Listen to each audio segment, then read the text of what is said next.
Hi, everybody. Hi, Torah Sisters. I'm Amy Gunther, and I'm with Pip Reid. You see her next to me from BiblePathwayAdventures.com.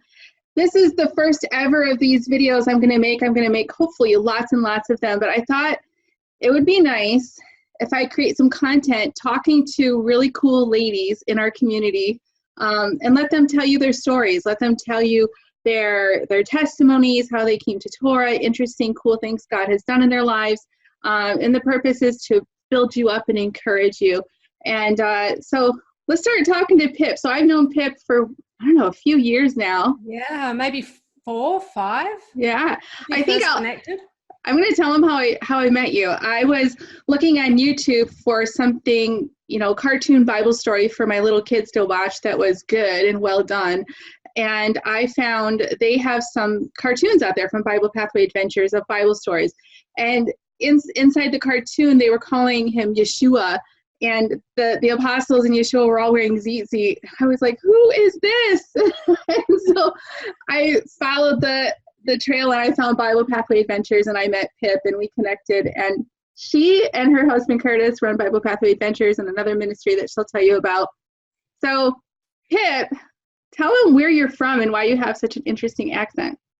Well, I'm from New Zealand, Amy. So just to backtrack a little bit. So my parents are actually English, but they moved to New Zealand way back early 70s. And they had my brother and I, and they liked New Zealand so much they decided to stay. So I ended up growing up in New Zealand rather than England. So that's why I sound a little different. You do. And so what's your background? How did you end up doing this faith walk with keeping Torah in it? Where did you come from? Wow. So my mother became a Christian when I was 5 years old. So we were shipped off to Sunday school and she attended an Anglican church.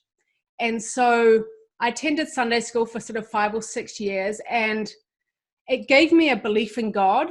But I'll be honest, becoming a Christian was really unappealing because I thought, oh my goodness, if I become a Christian, I'm going to be the most boring person on the planet because all I have to do is follow all these rules and regulations. And when you're a teenager, that really doesn't sound great, like a good time. So even though I kind of walked away when I became a teenager, I always kept that belief in God. And that could never be, no one could ever take that away. And so later on, when I ended up living in Southeast Asia, in countries like Nepal, which of course is surrounded by Buddhism and different religions, I was never swayed. Because you do get in those countries a lot of foreigners and they go and they're searching for themselves and searching for truth and they stumble across all this different spirituality. But I think even though I was raised in a Christian household, which had some truth, it still gave me that belief in God that it never left me. So it kind of protected me in a way when I was surrounded by all this wonky spirituality. So, so I grew up, I left school. I ended up living in a lot of countries around the world, just doing my own thing. I lived in China for a couple of years, Nepal, spent some time in the States and the UK. And all that time I kind of would think about, faith and God. But again, I had this belief that if I became a Christian, I would become really, really boring and I couldn't have any fun. And, if you believe something, that's truth to you. And so it wasn't until I came back to New Zealand and just started, I got a job, bought a house, I had everything that a Western woman is deemed to have to be successful. And, but I just really, I just started to really wonder what is the truth. And I started searching and cut a long story short, I ended up getting saved, becoming a Christian. And I attended an evangelical church for a while, but, it quickly became, I started to question what I was seeing, the altar calls, the emotional hype.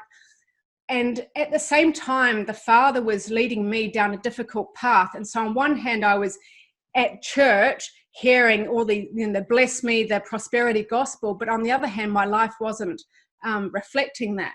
And so it led me to search deeper. And I started listening to podcasts. I started off with Joyce Meyer. And I like Joyce Meyer because she's very practical. And a lot of the time really what she's talking about is character. And I found that really interesting. And then I got sick of being yelled at by her every week. So I moved on to Charles Stanley and then John Wilkinson. And there was such a disconnect between what I was seeing in the evangelical church and some of the wonkiness there and the hype, that I ended up just leaving. And I still had a faith and I listened to podcasts, but I didn't know that there was anything else. I just thought, well, maybe this is just how it is. I attended a Baptist church, but that didn't really do anything either. And so it was at this stage where I ended up meeting my now husband, Curtis. And so as we were getting to know each other, I remember saying to him, it was getting near Christmas, and I said, oh, what do you want for Christmas? And he's like, oh, I don't celebrate Christmas. And I thought, well, why not? Isn't that when Jesus was born? And he's like, no. And so I went to the Bible, and of course it's not in there. And I thought, man, I can't believe I'm nearly 40 years old and I'd never questioned it. And so that was the start of everything, because then you start to think, well, what else haven't I been taught? Because I would think, why don't they teach us this? Why don't they teach us about the feast? I mean, now I understand more, but at the time I thought, well, if this is the truth, why aren't we taught it? In my naivety. Right. And so really it was the Christmas question that led me down the path to where I am today. Because you start to question, what else haven't I been told? What else is out there? But when I was in Christianity, I didn't know there was another way. To me, this would have seemed Jewish. Right. Of course, it's not Jewish. These are Yah's appointed times, Yah's ways. So, and I imagine it took some time to go through everything and study it and until you really started doing all of these things, because people don't just switch like that. We were talking about this earlier. Yeah, you're so right. And I remember the first Christmas, I thought, okay, it's not biblical, but so I ended up buying my family, one of those Oxfam gifts where you can buy someone a goat or a rickshaw. Oh, like in the name of you? Yeah. Plant a tree in your name. A goat? Yeah. So you kind of buy a family in India a goat on behalf of your family, but they get the gift and the family gets the good feeling that they've given someone. And so that's what I did. And then, the next thing came up that was Easter. And I remember I sort of went to church and I was like, man, it just doesn't match up with scripture. And so I think this is the thing. You just start off and you slowly figure it out. And luckily Curtis had been before me, so he was able to answer questions, and then I would go and look in the word. And it's just like, I started to see that what we'd been taught in Christianity, there was some truth, but it wasn't the full truth. And in fact, the more I went down this walk, the more Christian messages seemed light in comparison, because Yah's ways it's narrow and deep. There's just so much depth. And so, that's how it all started. And you just continually, I think it's a whole process of unlearning and relearning, that lasts a lifetime. Yeah. You're never done. You've never arrived. You've never like, oh, now I've got it all figured out. Have you found yourself that you've changed your mind on things over the years?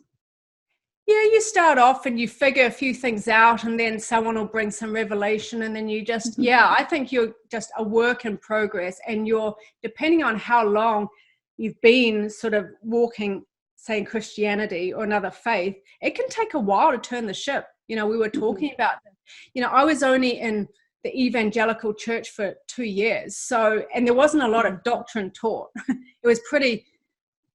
So it was very surface. And so I didn't have a ton to unlearn, but you can imagine someone comes along and they've been in Christianity, for example, for 40 years, how hard it can be for someone to hear and actually, act on it. And so I completely understand, you meet people that are 40, 50, 60 years old, and I think it's hard. It's almost easier, the less you know, the easier it is to turn, to repent. So and it's smart that it should take a little while. We shouldn't be quick to change our minds unless the Spirit is really thick and heavy on our hearts. But to change too quickly is almost dangerous. We don't want to go after every whim of doctrine out there. So to be slow to turn the ship and I think wise. Well, we need to give people amnesty to make the journey, because none of us just got it and we are where we are today. It takes a while, and people come from different backgrounds. Some people have been born into Christianity, others not so much. Like, everyone's got a story and a journey. Some people have been really burnt. And so I just think it's so important that we give people the amnesty to make mistakes, to figure it out, because none of us are getting it right. None of us are doing this walk perfectly. So I think we need to extend, grace and mercy to others, not just point out what they're not doing right. Right. Yeah, because we haven't got it right either. Probably not. Yeah, I'm sure there are things that we all are doing wrong. And we have to be so careful to, sometimes it's okay in discussion to hash these things out and to look and see, is it this way or is it this way? But never, ever, and this is what I really like about you and Curtis, one of the things I like about you is I've never seen you judge people's characters or say anything like, because we see this with some people in our community, they do it differently, they must not love God, or they do it differently, they must not read their Bible. And that's such nonsense, because they just see it differently than you. And it's nice. That's what we're going to do here. We're going to, with these interviews with you and with other ladies coming in the future, we're going to share some good news and encourage and lift each other up in a way that's not hurtful or, slicing like a knife. It's just going to be gentle the way it should be, I think.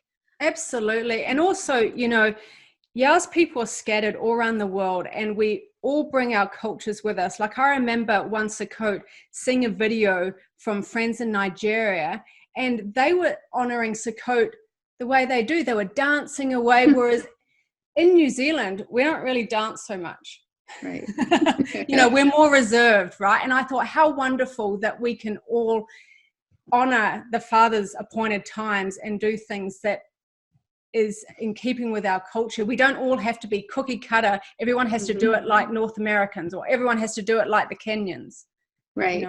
Yeah, it's the house of Israel. So we're a diverse bunch. You're an interesting person to talk to, because you've been to so many places and you know so many people from overseas. I'm just in my own little Michigan cave. It's nice to have perspective from someone like you who's been more places. Well, it is interesting. I mean, I think when you grow up in the West, you see things a certain way. And then when you go and live in developing countries, it really does give you a new perspective. And I say this a lot to Curtis, it's like Yah's honoring the Father's ways shouldn't be dependent on our incomes and our material wealth, because he's no respecter of persons. And so, for example, I'll give, the Passover Seder, right? Yeah. In a lot of countries, lamb is extremely expensive. It's one of the most expensive meats. And so you look in the West, and in some countries, they spend a lot of money on a lavish Passover Seder, but in countries, say like Uganda, Kenya, Zambia, they could, at a village level, they might only be able to afford bread. Everyone can at least afford bread. And so I don't think honoring the Father's ways is dependent on being I don't think the West has got it all figured out. That's what I'm trying to say. Yeah. I think you're right. Yeah. Sorry, my doorbell was ringing a minute ago, but I know who it is. I'll get back to them. Yeah. If you heard my doorbell, I don't. Oh, well, this is casual, right, Pip? We said we would keep it casual. Absolutely. I'm kind of hoping my dog doesn't bark. Oh, no, I'll feel better. We're just going with the flow. Yeah. So, Pip, tell us about, speaking of the world waking up to this. Like, it's not just Americans, and you're in Canada, waking up to Torah. It is every tribe, every nation. And what you're doing, you're making and selling activity booklets for kids.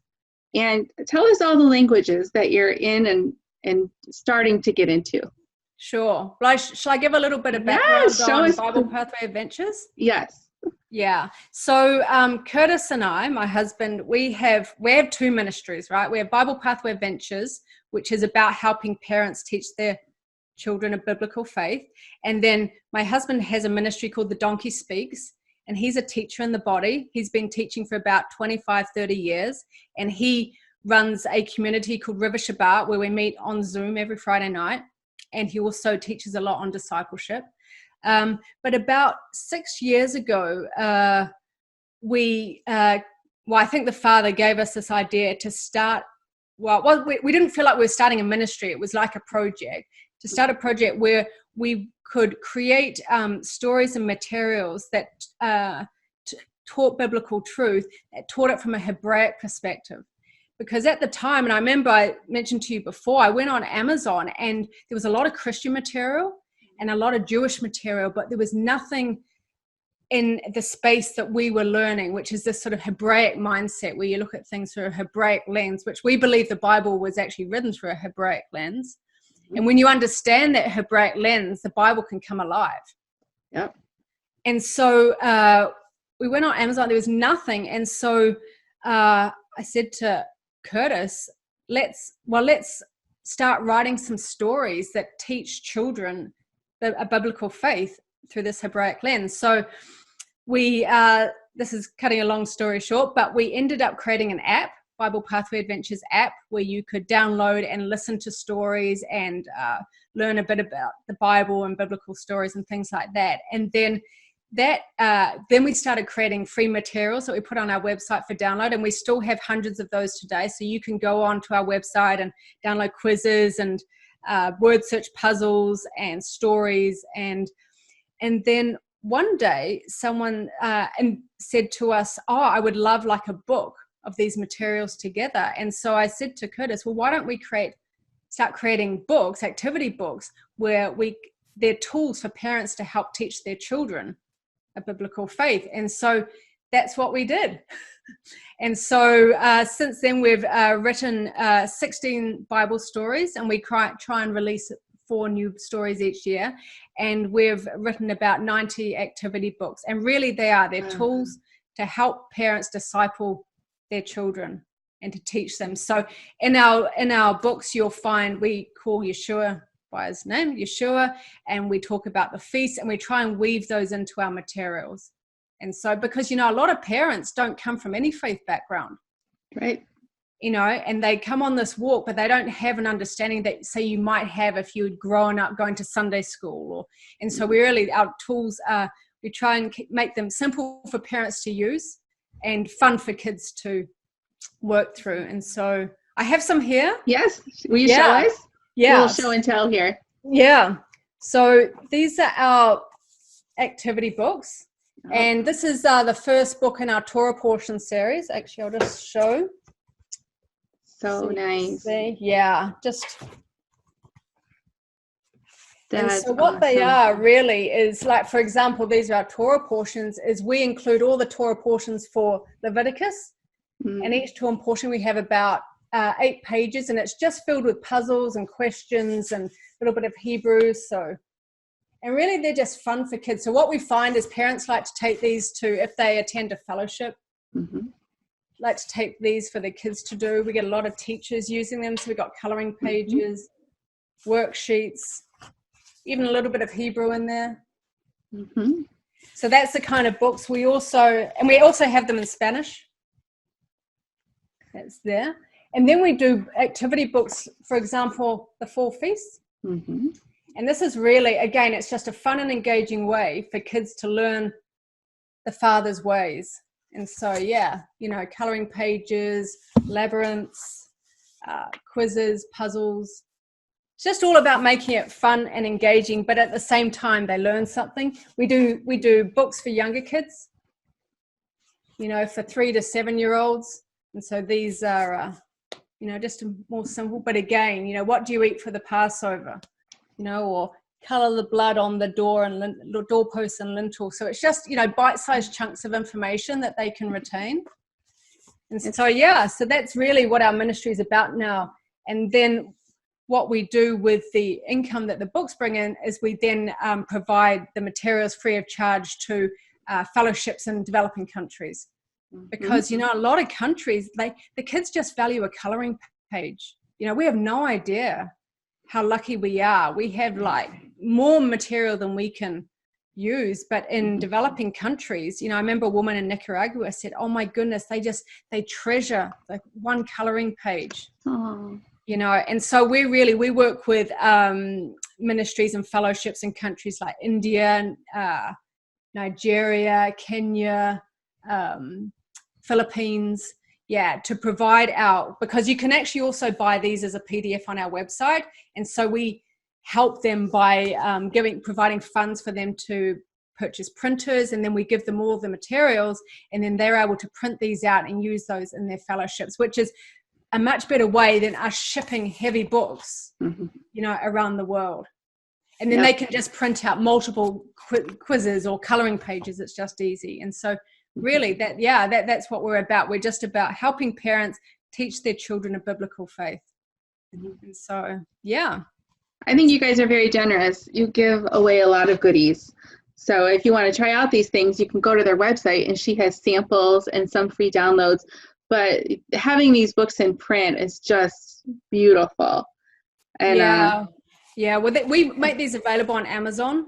So if people are interested, they can just go to Amazon and search Bible Pathway Adventures, and they should all come up. We've actually even started translating to German. Love it. As well. So that is so great. And then the cartoons, they have some short cartoons on YouTube that are just beautiful. I can't believe people don't just share them like crazy. I mean, my kids watch them over and over, your videos that you've made. And my kids are 13, 11, and 10. So they're big, and they still love them. They're very well illustrated and voiceover. That's Tom.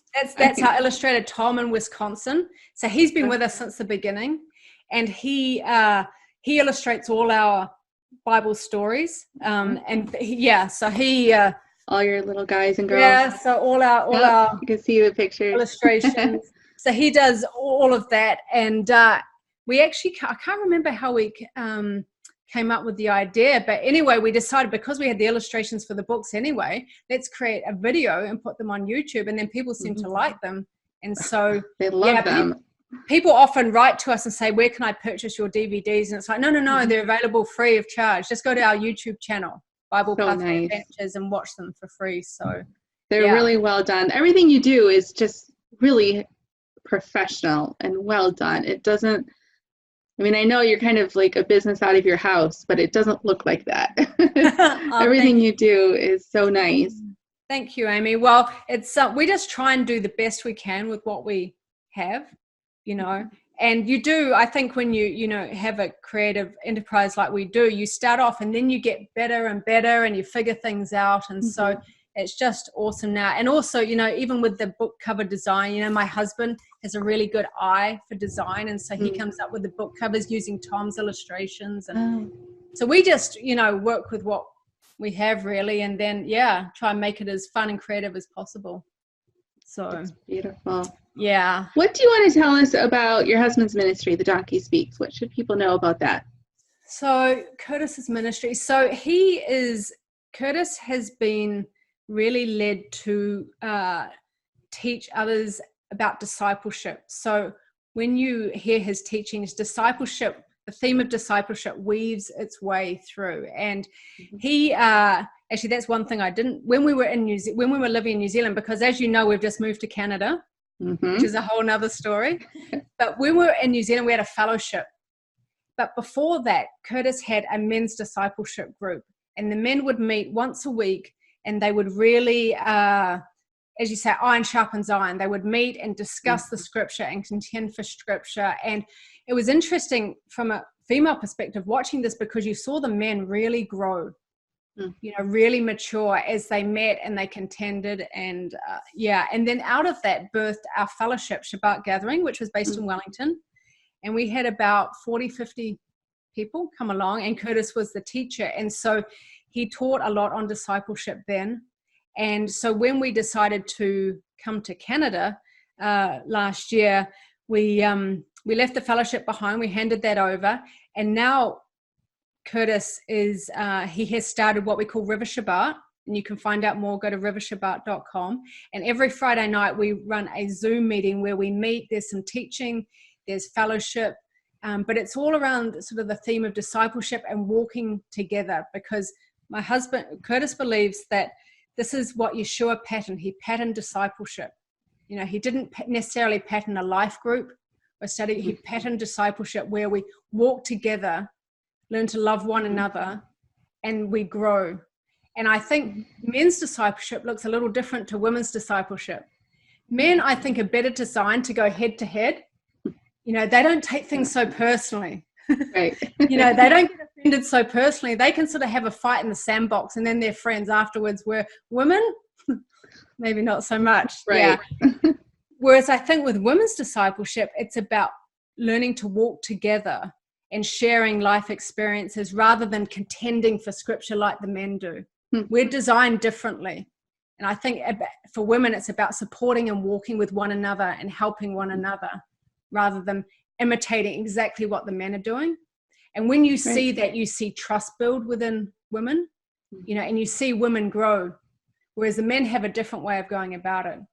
And so Curtis teaches a lot on the design of men and women, you know, and so he has a YouTube channel too called The Donkey Speaks. And so if people are interested, they can go to his channel and listen to a lot of his teachings that were recorded when we had our fellowship in New Zealand. And now we're putting the River Shabbat recordings there. Awesome. And so, yeah, and he's starting discipleship groups called the Donkey, under sort of the Donkey Stable, where he trains up men to lead their own discipleship groups. So it's not about sort of controlling all these groups all around the world. It's about raising up men so they can walk with others. Yeah. And so, yeah, it'll all become apparent if you join us on River Shabbat. He'll talk about it a lot there. Right, so, right. Yeah. And you guys are busy.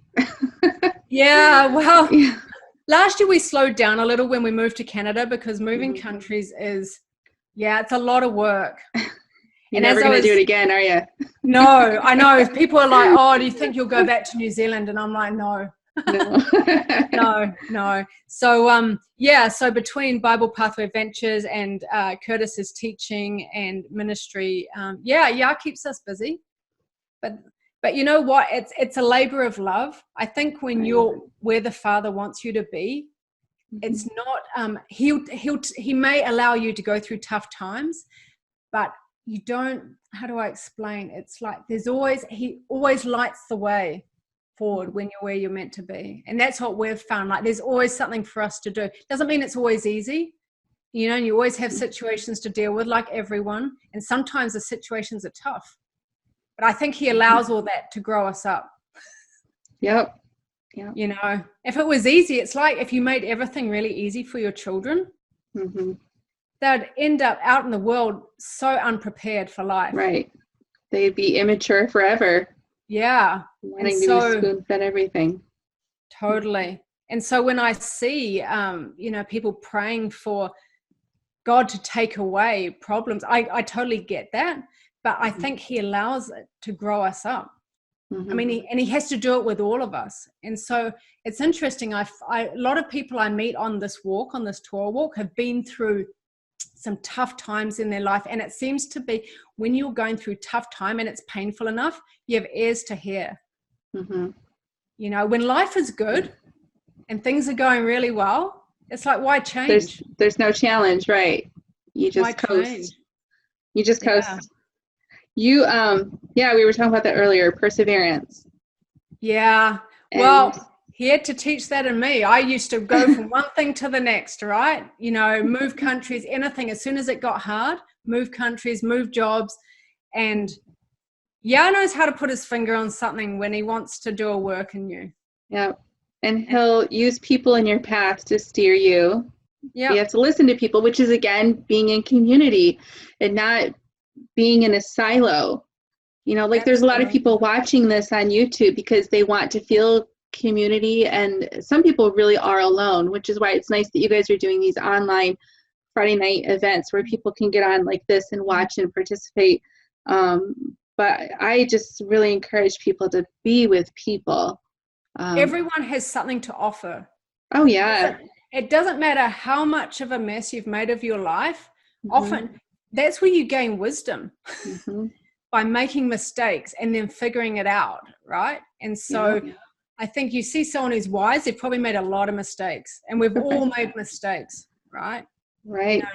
And so I think everyone has something to offer. And so when we stay home, and I'm guilty of this too, staying home instead of going to where there's people, especially on Shabbat or the feast, I'm not giving of myself to that community. And there's an Amy hole. Not that they need me, but there's somebody who might need a word of encouragement from Amy. And if I'm not there, I'm not doing it. And I'm not getting fed either. So we got to be with people. Yeah. And also you have a credibility when you've overcome something or been through something. So there'll be situations in your life that you've had to deal with that I haven't.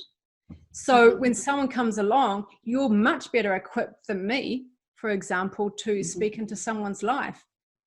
I might be better equipped than you in some areas to speak into a particular person's life. So this is what I mean. As a body, we have so much to offer. You know, and it's like no one feels good enough, you know. That's it. But it's like if everyone felt, didn't act because they didn't feel, no one would do anything. It's like, when we started Bible body.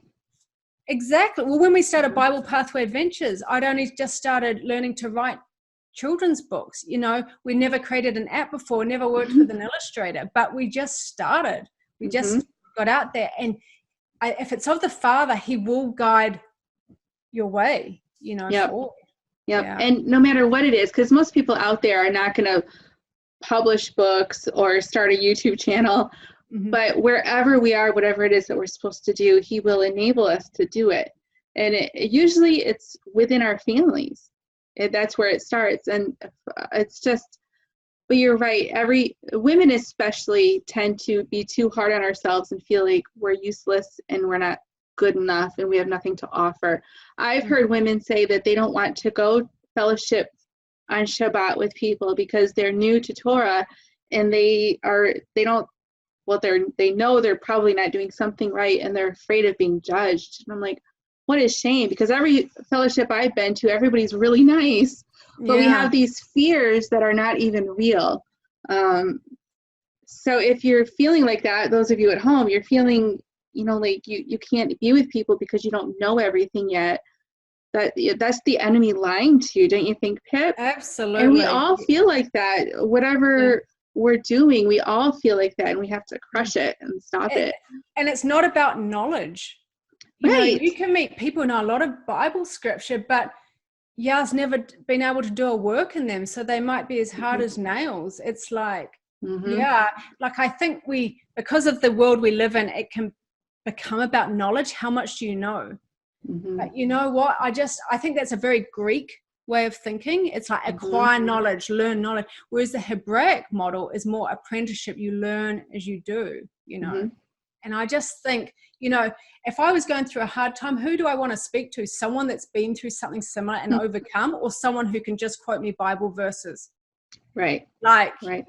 Nothing's impossible with God, which is true. However, it's like you need that practical application, that often only comes when you've been through something yourself and experienced something yourself. So, I really encourage women, don't be hesitant because you don't feel like none of us know enough, but we all have something to offer, and we've all made mistakes. And it doesn't matter how good we look on the outside, we've all made mistakes. And within the body, we don't need people who can spout off everything about Sabbath and feasts and what is on the clean food list. We need people who are loving. And I know people who know everything about everything, have all the knowledge, but they're not very nice people. So they're a noisy symbol, right? So if you have a loving heart at all, the body needs you. Go and be with people and love them. People are hurting and people are sometimes sad, and we just got to be there for each other. But in order to do that, you have to be there. Exactly. So, and what does the scripture say? That they'll know you by how you love one another. And my That's husband, what Yeshua said. You'll know you're my disciples by your love. I mean, I know people who don't. Some of the most loving people I know they don't keep Sabbath at all.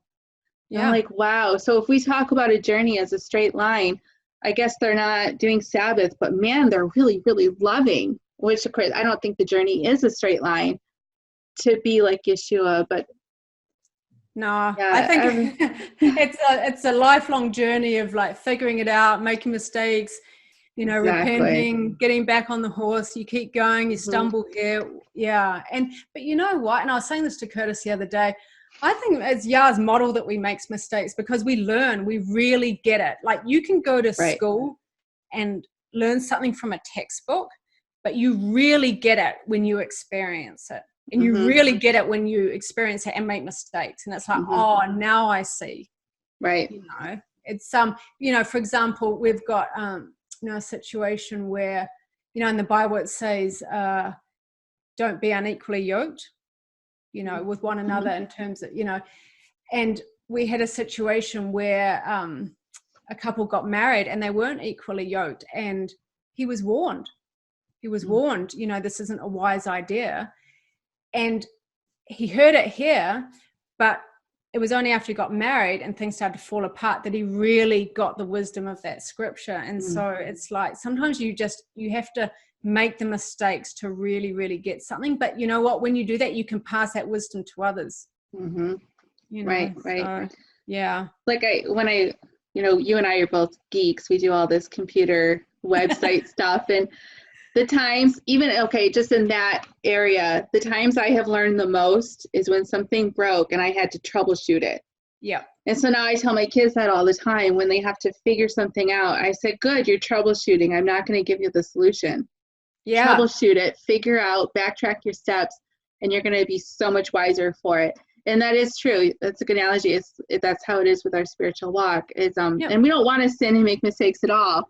But some people, like, when you've been through something hard, especially of your own doing, it changes you, and it usually makes you a much more compassionate person for someone else going through that. Absolutely. Yeah, you really, it's like, for example, my mum's not well at the moment. She has some form of dementia. Well, now when I meet other women whose mothers, like, I get it. But you know what? 20 years ago, when you didn't have aging parents, it's like over there, you don't even think about it, but suddenly you're in your 40s and you've got aging parents with health issues. And it's like, oh, I have a lot more compassion for other women in the same boat, because it's like, yeah, it's not easy. It's not easy. It takes a lot of your time. Yeah, absolutely. Heartbreaking. And you understand that in a way that when you've never experienced it. And so this is what I mean. If we never went through tough times, if Yah just made everything super easy, how can we help others? Because I used to believe that when I was a Christian. When I first became a Christian, I thought I was on this escalator to an easy life. This was one of my beliefs, that suddenly life would get really easy. And I don't even know why I believed that. It was just something I believed. And so when tough times hit, I thought, I can't be doing this properly because God doesn't want me to have hard times. Now it's, now I'm different. But when you're a young Christian and you just don't know much of anything, you just have these kind of, I must have you just absorb things. So yeah, you must have heard it somewhere. yeah. And so it's like, oh, actually, if never allowed tough times, then how would we grow up? How would we learn to trust him? Yeah. It's only by going through something and trusting and then seeing the outcome. And it's like, oh, okay. And so the next time around, it's a little bit easier. And then when someone else's their faith's wavering a little bit, you can, give your testimony. I think testimony is so powerful. It's such a way to encourage others, because it's just because things often are only for a season. But when you're in it, it doesn't feel like a season. It feels like it just goes on and on and on and on, Yeah. Testimonies are important. Even stories of healings and miracles and all these things that the Father does, we have to repeat them and say them. I witnessed this. I saw this. This happened to me, because it gives glory to the Father, and that's biblical. We see that all throughout the scriptures of recounting his goodness.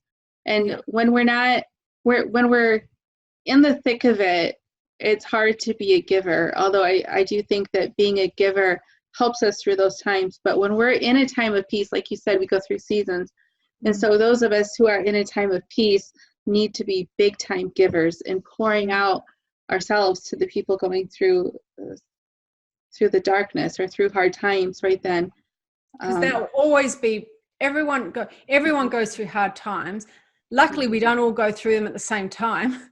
Yes, exactly. We need to lift each other up. And we have to take turns doing that. You need the strong women to help when the others are down. And then when they're up, you've got, Yeah. And if you're alone, you don't get that. You don't get to give into other people, and you don't have other people pouring into you. Walking alone That's why we do these river Shabbats and these lounges over the weekend. And it's a chance of people to meet online and just share. And it's fellowship. It's an opportunity, if people are alone, to just connect in and meet other believers and just hear testimonies and maybe share something of their own and just all to encourage and build people and pray for each other. And and they're not all the same. You must have people of all different kinds of walking of Torah, because people do things different ways. It must be is it kind of a wide variety of folks? Yeah, but we don't so much focus on the mechanics of walking in Torah. It's about fellowship and support, and there is a teaching element on the Friday nights, but in terms of it's more fellowship based. And so that's why, we encourage people to, join online, join a lounge during the weekend. If you're alone on Shabbat, just come in for a lounge. They last for 2 hours. You just meet people. You don't have to say a single thing, or you can join in the conversation. But, there's no need to be alone on Shabbats, or on Sundays. And it is just about sharing.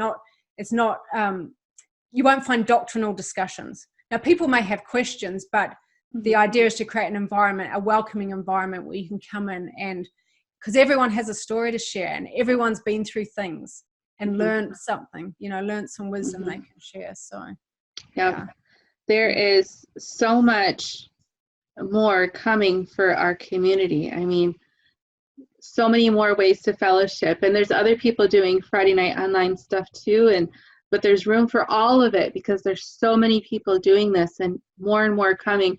And you and I, how long have you been walking this walk like this? Maybe 7 years. Yeah, so that's a good while. And there's people who've been doing it longer than us, longer than us, and new people coming all the time. And so within the body, I'm just glad he has people of all different gifts and talents, and that you and Curtis are using your talents to make these books and to do the discipleship, because we need that. We need all of it. And we need everyone to serve. Imagine if everyone served into the body, what that would look like. And because it's interesting, when I was in Christianity, I felt like I had to be involved in everything, because the pastor would say, you got to be giving out hot cross buns at Easter, and you got to be attending this life group, and you start getting on this hamster wheel of doing. And I remember thinking, how good is good enough? And I realized over the years, it's if everyone's serving into the body, you can just stay in your lane, so to speak. Like you're one of your gifts is you love bringing people together. Amazing. That's not everyone's strength. But Yah's given you a love for that. Curtis and I, he's a great teacher. I love to create educational materials for kids. I've always had this love and this desire to write for children, even when I was a child. Where does that come from? And imagine if we were all using our gifts to serve, how rich the body would be. And that's what Curtis teaches a lot on. It's just like, man, just don't get focused on the mechanics all the time. It's like, look up and just, there's just people that need support and to be loved. And it's a very interesting walk. Is this where you thought you'd be in 2020? In Canada, publishing children's Bible from a Hebraic perspective. It is amazing. I tell you what, when you start to do what the Father's designed you to do, it is the most fulfilling life. I don't think I ever felt fulfilled. I was always, especially when I didn't have a faith, I was just running around the world, living in different countries, and life was exciting. I was always meeting interesting people and living this interesting life, but it wasn't fulfilling. It was like I had this potential that I wasn't it was never, I don't know, enough was never enough. And I find that being on this walk has given me a shalom. And when I've allowed the Father to lead, he has given me a task that I've been designed to do. And you don't have to be the best in the world at that. Like I was saying to you before, we got online. It's like he could have chosen someone who had been writing for children for 30 years, 40 years. You know, why did he choose little old me who was like just done an online diploma? You know, but his ways are not our ways. That's right. You know, and so, I mean, as we go along, but yeah, so when I was kind of just in the world, you know, I was just never fulfilled. And now I find he's where you thrive if you are where he wants you to be. That's what I find. And not everyone's called to have a ministry, because to be honest, being in ministry is not the easiest thing. You deal with all types of people, and people love to throw a spear at you and throw a rock at you. Meanwhile, they're not really doing anything to help anyone themselves. Mm-hmm. And so I really, and I do see this in the body, that people rush to have a teaching ministry or just some type of ministry. It's like, man, you really don't want to be there unless the Father's put you there, because it's not the easiest road.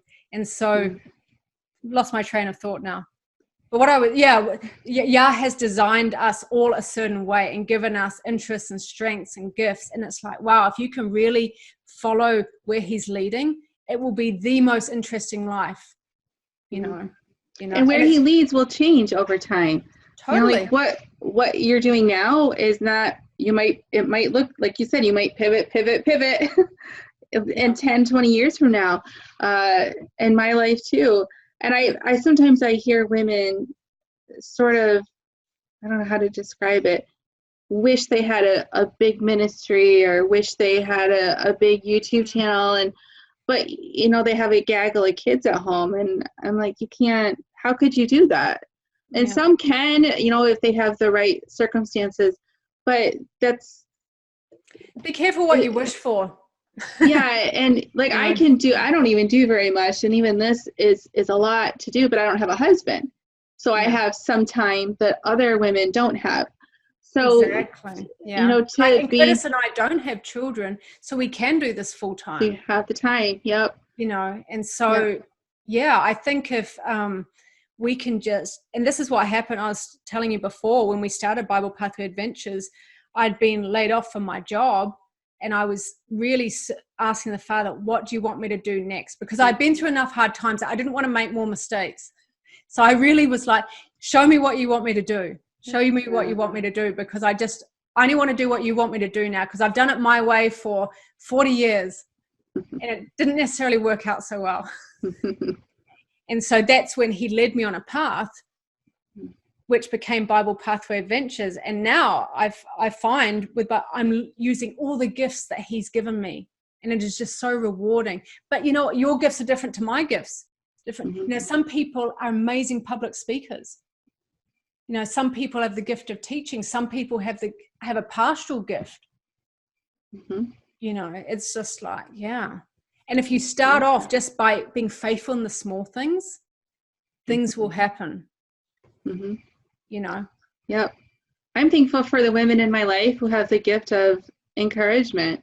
And when I feel, you know, I have days where I feel like I'm a lousy mom and I've ruined my kids forever. And, you know, they come alongside and say, Amy, relax. And they encourage me and build me up. And that is really important. Even that is really important. There's no small gift. There's no small piece of the body or part of the body. You just have to step up and do it. And and then you're serving in, you know, you're creating these videos to encourage. You run the Torah Sisters retreat that bless so many women, you know, and they're blessed by what you're doing because you have a heart for community and for bringing people together. I love to bring people together. I hate it that people feel alone. I want to bring them together. And so I hope that these videos will do that for people. And I started with you on purpose because I love you and I love your testimony and what you and Curtis are doing. Pip and I, when we talk, we could just go, we talk. We got onto All sorts of topics. Recorded this. I said, well, let's do a 5-minute practice one. And we ended up talking for an hour, just talking, not even doing the official interview. Exactly. We didn't even get onto half the subjects that we could have got onto. I was having I know there's so much to talk about, Pip. So maybe we'll have Pip back on some other time. Someday I want to see you in person. I know. Well, one day I want to get to your retreats. Now I can actually leave Canada and they'll let me back in. I can actually come visit. Yeah, I want to come to your retreat, but I'm sure we'll meet at some appointed time. Something somewhere. Yeah, we'll make some Sukkot, some in-gathering. Oh, yeah. If Yeshua comes sooner, that would be better, but I would love to see you sometime. Yeah, you too. Well, so BiblePathwayAdventures.com. From there, you can find the links to the videos on YouTube and where to buy the books on Amazon, which I highly recommend, especially the Torah portions, 5-part set, right? One for each book of the Torah, and then the free downloads and samples. So Bible Pathway Adventures, support what they're doing because it's really powerful. And even if you don't have kids, you know kids. And some of the parents, sometimes parents get a little strapped for money. So if you want to buy a gift, especially as Passover is coming up, is it okay that I say this, Pip? I think these make really great gifts for families. So as Passover is coming up, think about, a lot of people give gifts at Passover and Sukkot. So those are nice times to buy somebody an activity book. Go ahead. And also, Amy, if people, are strapped for cash, email me. You know what I mean? Like we have the PDF book. If you're able to print, we can help out. So just email me if you really need. Yeah, and I don't mean that they're pricey, but and the PDFs are wonderful because you can print them over and over for your family, which is nice too. And if you have a Sabbath class, you can get a license to use it for all the kids in the Sabbath class. And your prices are super reasonable. Yeah, we try and keep them reasonable, but we understand people go through tough times and they don't have spare money. And so we always want to give kids the ability to learn. And so if you are genuinely in a tight situation, just email me, pip@BiblePathwayAdventures.com. We'll see what we can do for you. Pip, P-I-P. That's right. You're my only friend named Pip I ever had. Yeah, I think it's more an English name. I don't hear it in North America, but in England, New Zealand, Australia, Pip, it's sort of not common, but not uncommon. Oh, we're the one and only here. Yeah. So thank you, Pip, for doing this with me. It'll bless a lot of ladies. They'll be encouraged, and they're going to be happy to get to know you and see who these nice people are who make these books for our kids. So I hope you all enjoy this and leave a comment and say hello to Pip. And in the I'll put links below there too. So we'll see you all next time. Bye. See you later.